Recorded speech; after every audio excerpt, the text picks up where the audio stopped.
Jim's story reminds us that trusting God doesn't mean life will be easy. It means that even when things are hard, we have a strength that comes from beyond ourselves.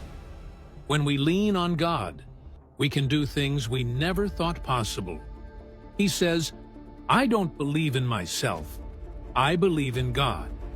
And if He gives me a task, then I do it." Jim's trust in God is an example for all of us. He reminds us that when God calls us to do something, our job isn't to figure it all out. It's to say yes, because God doesn't call the qualified, He qualifies the called. Think about your own life. Is there something God is calling you to do? Maybe it feels too big, too scary, or too impossible. But remember Jim's words, "If God believes in me, then I can do anything. And if God believes in you, what's stopping you from stepping out in faith?" Jim's message ends with a profound reminder. The applause of this world is temporary, but the approval of God is eternal. Think about it. On earth, people chase fame, wealth, and recognition.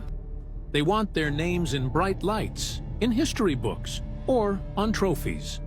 But what happens when the applause stops? When the lights fade and the crowd moves on to someone else? Jim says it so beautifully. Your name may not appear down here in this world's Hall of Fame.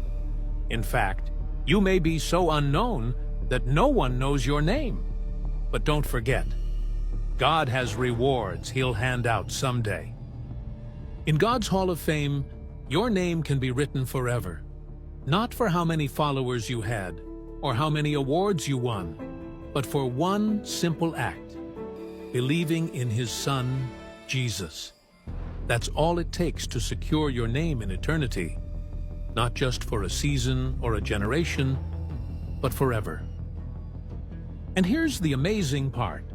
You don't have to be rich, powerful, or famous to have your name written in heaven. God doesn't care about your resume or your achievements. He looks at your heart. Are you willing to trust Him? Are you willing to believe in Jesus and follow Him?